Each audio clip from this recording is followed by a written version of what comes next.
Esto es Metaversadas. Hablamos en virtual. Somos Yaisa Moreno y Jimena Tormo y te damos la bienvenida a nuestra primera temporada. En el capítulo de hoy analizaremos los aportes de las tecnologías inmersivas en procesos educativos y de training, algunos proyectos pedagógicos XR y estrategias para mantenerse actualizado como creador y docente en este ecosistema tan cambiante. Comencemos. Voy a contar primero cuál es la primera persona que voy a presentar, que es Elena Ortiz. Ella es licenciada en Marketing y Gestión Comercial, con másters en Marketing Financiero, Marketing Digital y Educación, con más de 25 años de experiencia. Y además es cofundadora de Techer Team, que es una empresa consultora y desarrolladora de experiencias XR y en el metaverso. Muchos de los proyectos de Elena han girado en torno precisamente a la parte de educación y training. Y bueno, haciendo un poco de investigación y finalmente entrevistándola, le pregunté sobre cuáles eran los procesos, los aportes al proceso educativo que tienen las tecnologías XR. Y este es como el primer punto que tocaremos el día de hoy. Entonces, vamos a escuchar primero un audio que es la respuesta de Elena cuando le pregunté cuáles eran estos aportes. Y el primer concepto que ella toca es el de learning by doing. Vamos a escucharla. Pero para mí lo que realmente aporta son básicamente dos aspectos. El primero es el aprendizaje práctico, el learning by doing o el hands-on que dicen en inglés, y que es un aprendizaje muy interesante porque se desarrolla reforzando la memoria espacial, es decir, que aprendes rápidamente complementando la memoria visual, la memoria muscular y el entorno contextual. Por eso se dice que es un aprendizaje mucho más profundo. Y de hecho, así lo demuestra un estudio de la Universidad de Warwick, donde comparaba el aprendizaje basado en libros, en vídeo y en XR. Y los porcentajes de éxito en XR, en este caso realidad virtual, tanto de comprensión como de memoria como de motivación, eran muchísimo más superiores. Por lo tanto, ese aspecto de aprendizaje práctico es fundamental. Ella hablaba de dos aportes, ¿no? Entonces, el segundo aporte que comentaba, después de explicar lo que era el learning by doing, era la posibilidad de poder generar situaciones que normalmente en la vida real son complejas de generar a modo de simulacro, ¿no? A modo de simulación. Entonces es muy interesante porque, digamos, entre estos dos tipos de procesos, ¿no? Se genera una experiencia súper completa cuando utilizamos las tecnologías XR, porque no solamente estamos brindando la posibilidad de que el usuario haga, y sobre todo el usuario que tiene una memoria visual pueda fijar más los contenidos, sino que también pueda enfrentarse a situaciones que son muy factibles en el tipo de trabajo que tenga o en el tipo, si es, por ejemplo, la parte educativa, el tipo de contenido al que se va a enfrentar, pero que digamos que en la vida real es muy difícil de recrear esa situación específica, ¿no? Y muy de la mano de esto, yo también le hice esa misma pregunta a otra persona que es Jorge Esteban Blaine. Voy a presentar primero a Jorge. Él es un profesional con más de 6 años en la enseñanza de las narrativas inmersivas.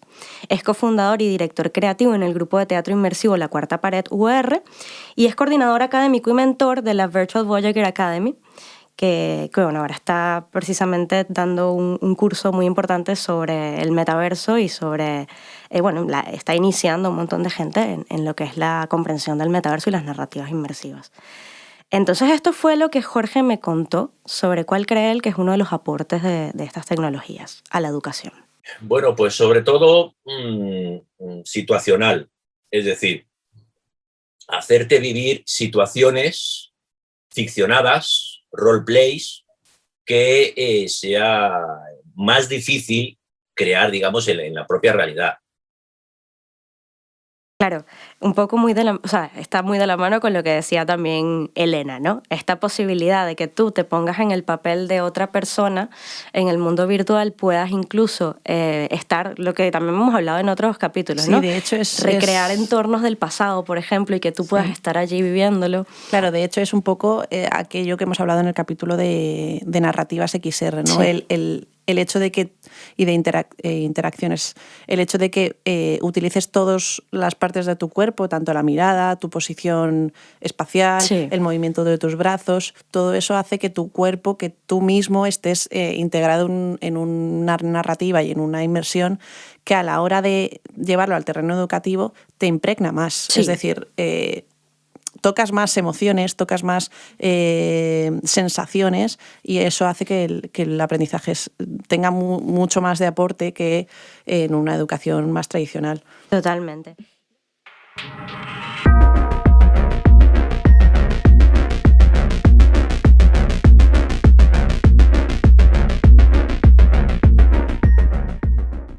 Entonces también le pregunté, le dije, vale, fantástico, seguimos hablando, y surgió otro ejemplo que me pareció fantástico. Y es un ejemplo desde el punto de vista de él como padre. Me comentaba que su hijo llegó un día y le dijo, en el cole nos estaban explicando la rotación de la Tierra, el movimiento de rotación y el de traslación, y el niño no lo entendía. Lo que hizo él fue ponerle las gafas, buscó una experiencia sobre el sistema solar, y le mostró, dijo que tenía la posibilidad de interactuar con el Sol y la Tierra. Y entonces él le indicó a su hijo, ¿no?, cómo hacer el movimiento para que lo viera físicamente y pudiera entender claramente de forma visual qué era el movimiento de traslación y qué era el movimiento de rotación. Me parece magnífico porque entonces aquí estamos hablando de que no solamente en el entorno de training o en el entorno escolar podemos utilizar estas herramientas. Esto se sabe, es obvio, ¿no? Si tú en tu casa tienes unas gafas, puedes hacer uso de ellas también para enseñar a tus hijos. Pero, o sea, parece obvio, pero no para todo el mundo lo es. Uh-huh. Y me pareció una estrategia fantástica. O sea, el poder, además, darle una utilidad, hacer... De alguna manera, darle a entender a tu hijo que esta herramienta no es solamente para jugar, sino que ellos también pueden encontrar allí respuestas a sus dudas. Sí, de hecho, lo hablamos en el capítulo anterior, en el proyecto que hicimos conjunto del museo, que era interactivo, que pretendía un poquito unir la parte, digamos, de ciencias naturales con la religión coránica, ¿no? Y es curioso porque también hicimos un proyecto que era dedicado a la astronomía, ¿no? Es decir, cómo el Sol se movía en función de la Tierra, cuánto tiempo tardaba un fotón en llegar a la Tierra, y claro, lo veías así con las gafas y tal y cual, y es bastante más interesante de lo que en teoría te podrían decir los libros, ¿no? Uh-huh. Que no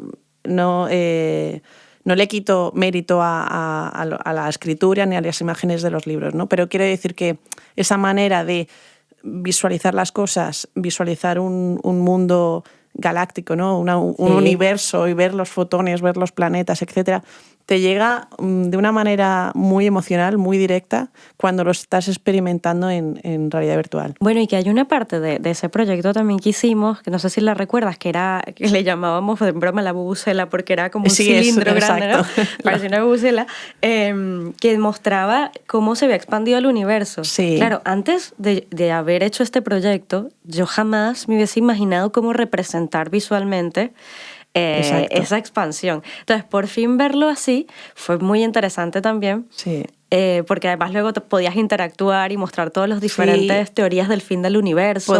Además era muy interesante. Es que tenemos un montón de anécdotas de este proyecto, pero bueno, vamos a terminar. El caso es que simplemente un apunte de una curiosidad, que es la velocidad con la que van las estrellas. Y eso era increíble, porque tú podías mover, en plan, que vaya despacito, que vaya rápido, y las estrellas te atravesaban literalmente. Entonces era muy interesante ese juego, ¿no? Entonces, al ver, digamos, eso interactivo y en el que tú estás en ese mundo, ¿no? En esa narrativa que, ya os digo, no tiene por qué ser hiperrealista, pero sí creíble dentro de esa historia que estamos contando, aprendes de una manera guapísima. Sí, o sea, te quedas con lo que estás aprendiendo, porque le das a los botones, ¿no?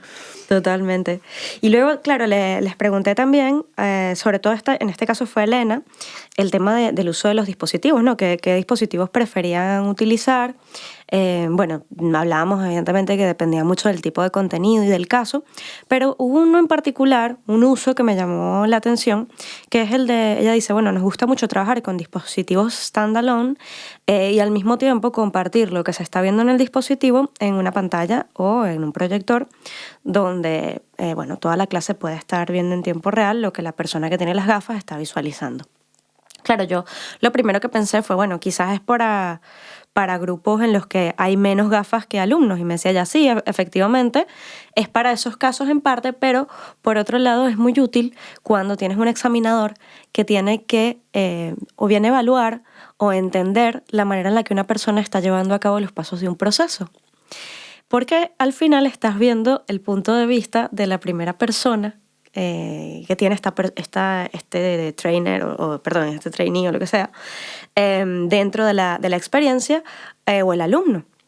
Entonces me pareció un uso muy interesante, ¿no? Totalmente. O sea, es interesante primero porque el alumno se siente aislado y no tiene esta presión con tener el examinador que te está mirando porque estás, entre comillas, ¿no? Metido dentro de la narrativa o de la historia del ejercicio en el que estás cometiendo, pero por otro lado, el propio examinador sí te está vigilando como si fuese un espectador desde fuera, sí. ¿no? Entonces es guay porque cada uno se puede concentrar en lo que está haciendo, ¿no? Exactamente. Me parecía súper interesante. Además siento que, por otro lado, el estudiante no se está sintiendo observado Exacto. dentro del mundo virtual porque no tiene la presencia física. Exacto, a eso me refiero. Sí. Vale.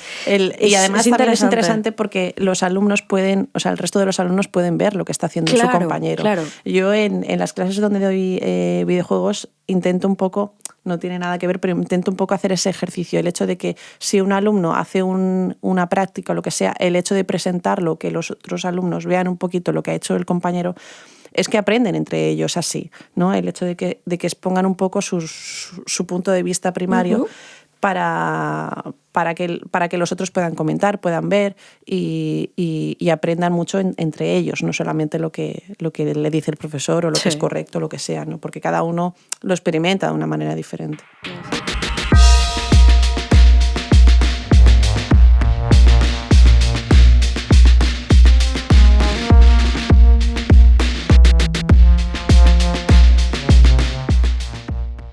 Esta parte que comenta Alicia relacionada con el uso de las herramientas por parte de docentes me lleva precisamente a la pregunta que yo les hacía a Elena y a Jorge, ¿no? Les preguntaba con qué tecnologías XR ellos han trabajado en el entorno educativo. En el caso de Elena, ella me comentaba que como sus clases van más bien dirigidas a formación en marketing, ella sí que trabajaba el tema de las tecnologías XR a través de diferentes ejemplos, sin embargo, no formaba parte de la formación en sí misma. Ella tiene otra experiencia con una plataforma que ahora comentaremos, pero primero me gustaría que escucháramos la experiencia de Jorge utilizando la plataforma de VRChat en una de sus clases. Hice primero una presentación de PowerPoint, la clásica masterclass con presentación de PowerPoint, pues hice la mitad de la presentación de PowerPoint a través de Zoom o de una plataforma normal y en un momento dado dice, vale, ok chicos, hasta aquí, poneos todas las gafas, vamos a entrar al mundo y vamos a continuar el PowerPoint dentro de VRChat, dentro del mundo y a ver qué tal, ¿no? Funciona y tal, ¿no? Claro, pues eso me di cuenta de que hay una serie de restricciones y una serie de limitaciones que no tenían mucho sentido. Lo que sí que tenía sentido fue la parte práctica de esa clase, que era aprendizaje de avatares y de uso de avatares y de técnicas de live acting. Claro, o sea, el concepto de embodiment, según el tipo de avatar que tienes, el concepto de distancia proxémica cuando te acercas a ellos y realmente se sienten invadidos y se echan para atrás, el concepto de escala, de ser muy, muy enorme, de ser muy pequeñito y cómo te sientes con respecto a la escala de otros avatares. Esos son conceptos que en ningún PowerPoint, en ningún vídeo de gameplay de YouTube, en ninguna manera lo vas a hacer que el alumno lo sienta. Es que es totalmente es así. Es magnífico, sí. Para mí no hay más que decir en esto, es que es verdad. O sea, no hay ninguna otra manera en la que puedas experimentar el concepto de espacio, el concepto de distancias, el concepto de sensaciones interactivas de relación de tamaños. Sí. Es que... y que en el caso de Jorge, además, la materia es precisamente narrativa VR. A ver, Entonces, claro, si estás orientado ¿sí? un poco a eso también, pero bueno. Pero se puede aprender de ello para otro tipo de materias donde necesitas ese tipo tanto de medicina nociones, ¿no? como arquitectura, Sí. o sea, es que se puede llevar a cualquier ámbito. A cualquier área, evidentemente sí. Entonces, ¿qué pasa? Yo es lo que comentaba, ¿no? Le preguntaba también a Elena lo mismo, ella me decía que no como tal en sus clases, pero ella sí tuvo una experiencia que de hecho compartimos porque las dos asistimos a este evento, al Laval Virtual, que fue una conferencia que tenía la parte física, un evento físico en Francia, pero claro, ninguna de las dos asistió físicamente, asistimos a través de la versión virtual del evento. Y esto era a través de la plataforma Virbela, que Virbela funciona como, bueno, se crea todo un entorno, que es como una especie de área, un campus con diferentes pabellones, y a ti te indicaban que te tocaba ir a un auditorio específico, y tú con tu avatar te trasladabas hasta allí. Para poder dar la ponencia, tú compartías pantalla, entonces la pantalla se veía en el auditorio, y con tu avatar tú te parabas frente al podio del escenario virtual y mirabas hacia el público. ¿Qué era lo interesante? Que te encontrabas con que estaban el resto de avatares de las personas que estaban allí como audiencia sentados en el patio de butacas.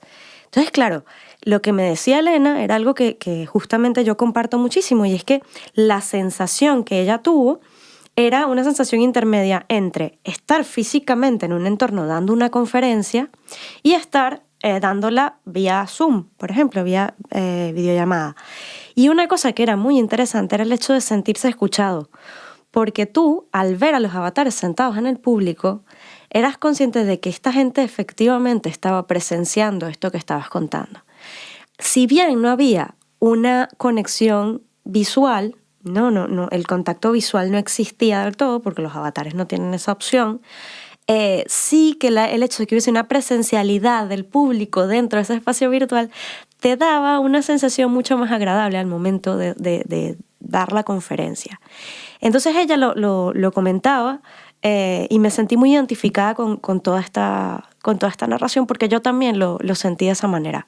Fue muy interesante. Y el hecho de que, por ejemplo, en mi caso me tocó al final moderar un pequeño debate, y entonces yo me giré con mi avatar, y cuando me giré estaban los ponentes sentados en el escenario y les iba dando la palabra y veía cómo cada avatar respondía.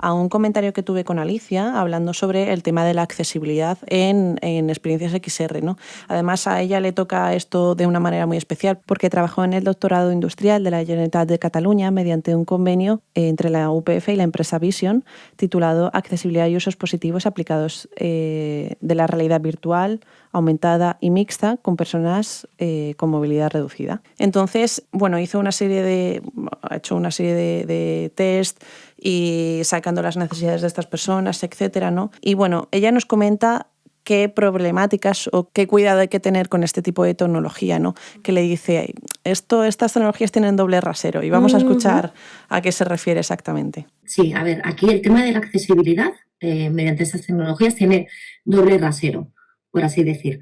Por un lado, sí que estas tecnologías pueden ayudar a nivel de accesibilidad a personas con diversidad funcional, ¿vale? Pero por otro lado, sí que es cierto que también estas tecnologías presentan limitaciones o pueden presentar limitaciones a nivel de accesibilidad para determinadas personas con determinadas, digamos, pues eso, diversidades a nivel funcional.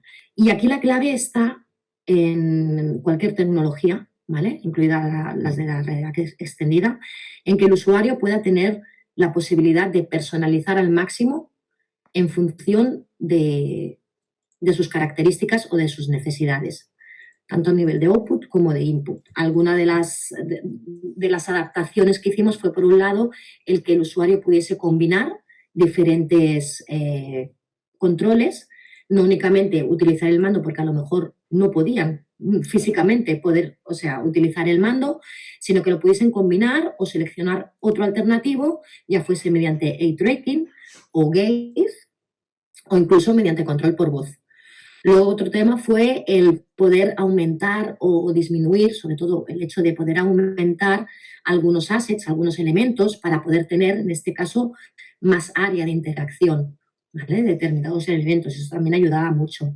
Luego, entre otras características, una también muy relevante fue el hecho de poder contar con un extra panning, como un asistente, ¿vale? Asistente automatizado que permitiese al usuario el poder realizar esa visión en 360 cuando a lo mejor no tiene movilidad cefálica.